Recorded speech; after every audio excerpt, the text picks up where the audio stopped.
DW. Mahaman Ousmane, bonsoir. Bonsoir. Dans la nuit de mardi à mercredi dernier, vous aviez rejeté les résultats rendus publics par la Commission électorale nationale indépendante, des résultats qui ont confirmé la victoire de Mohamed Bazoum. Vous vous réclamez vainqueur de cette élection présidentielle. Est-ce que vous confirmez ces déclarations faites il y a quelques jours? Oui, au vu des résultats proclamés par la Cour, résultats qui sont entachés de beaucoup d'irrégularités et de beaucoup de fraudes, nos délégués à la CENI ont eu à relever ces irrégularités-là et malgré tout, donc les responsables de la CENI sont passés outre. Les responsables de la CENI sont passés outre pour aller déclarer des résultats, même si la CENI a dit que c'est des résultats globaux provisoires. Même s'ils sont provisoires, mais ces résultats-là devraient avoir été validés par les différentes parties prenantes au sein de la CENI. Alors, nos délégués ont estimé que les faux qui leur sont demandés d'être validés ne peuvent pas être validés par eux parce qu'ils sont sous serment. Ils sont sous serment confessionnel. Donc, ils ont refusé de cautionner du faux parce et ce sont des agents assermentés. Alors, et nous avons les résultats validés.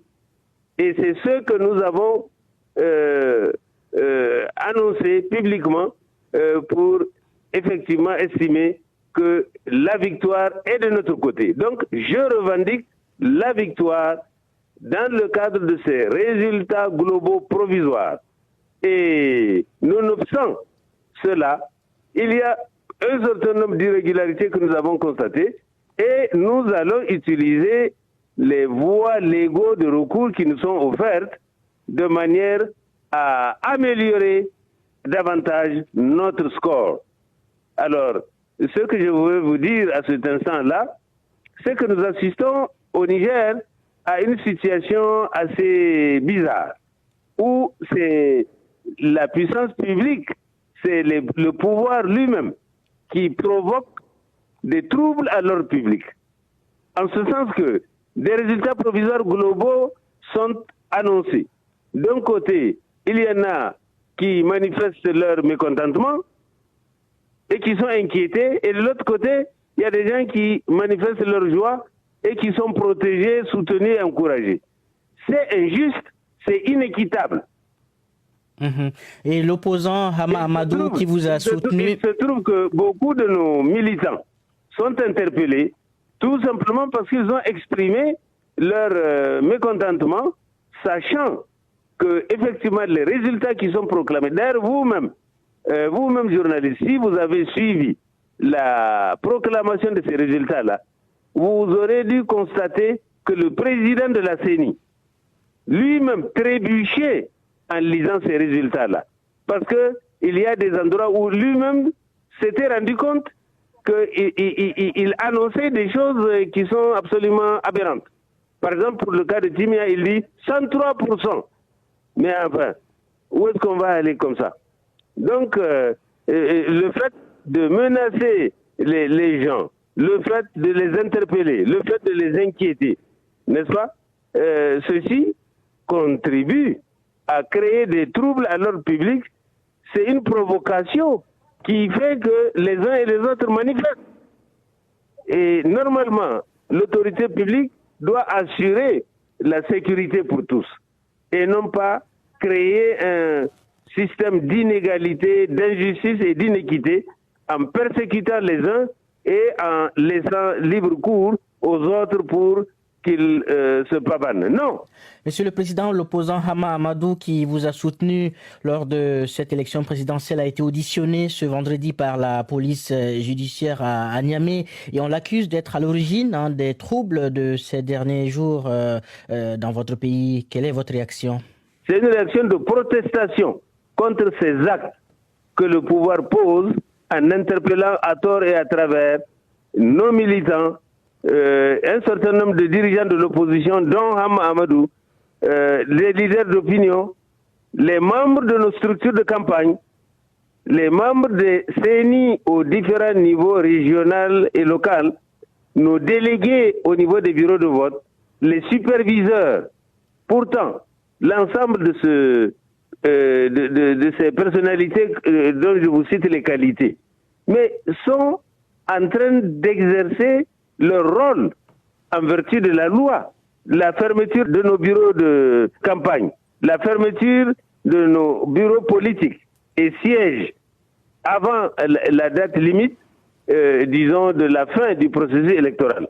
Cela est injuste parce que moi, également, ça viole nos droits à formuler les recours judiciaires prévus par la loi. Par exemple, il y a certains de nos délégués qui sont en train d'amener un certain nombre de documents qui sont essentiels pour soutenir nos recours judiciaires légaux, mais qui sont interpellés pour perturber le processus de dépôt de nos recours légaux. Alors, comment voulez-vous qu'ils ne soient pas frustrés? Et vous savez, de la frustration, de l'injustice, jaillit la frustration. Et de la frustration naît la révolte. Alors, je fais une interpellation forte auprès des autorités du pouvoir exécutif de notre pays pour qu'elles se ressaisissent et arrêtent ces harcèlements indus de nos militants. Je lance également un appel à la communauté internationale sur les risques de dégénérescence de cette situation. Risques qui non seulement ne vont pas concerner uniquement que le Niger, notre cher pays, mais notre pays, le Niger, est un pays qui dispose de 8 voisins. Je n'en connais pas beaucoup de pays au monde qui ont 10 pays dans leur voisinage. Alors, des troubles au Niger risquent de déstabiliser la sous-région.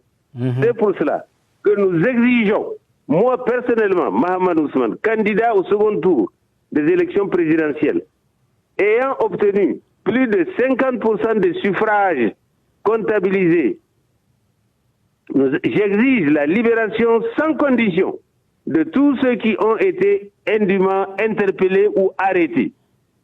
D'arrêter également le harcèlement et les menaces des leaders de l'opposition qui m'ont soutenu, ainsi que de mes militants.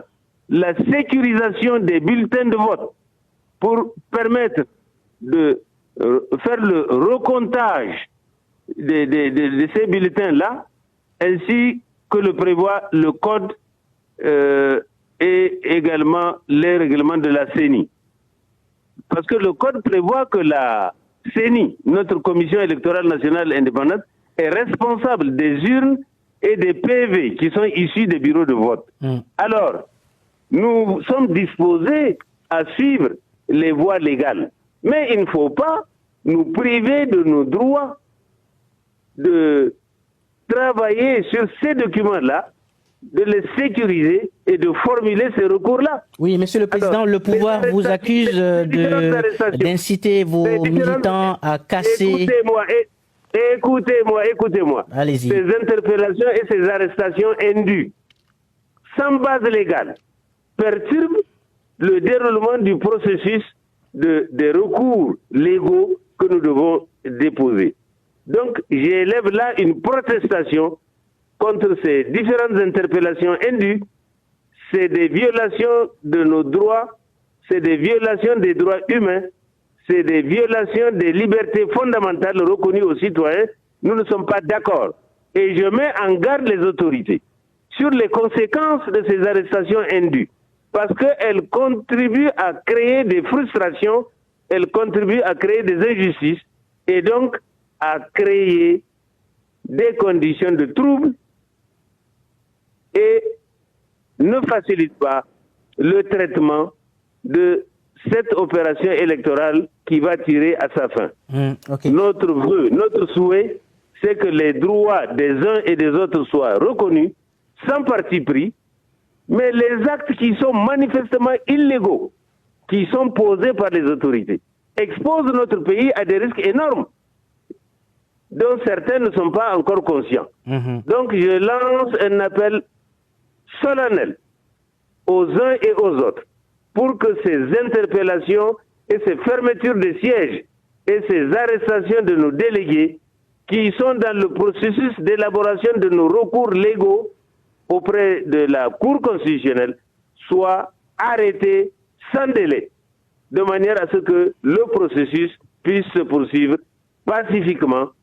Oui, je disais que les autorités nigériennes vous accusent l'opposition et ceux qui vous soutiennent d'inciter les populations à perpétrer des actes de vandalisme, et la maison de notre confrère Moussa Kaka a d'ailleurs été en partie incendiée jeudi matin.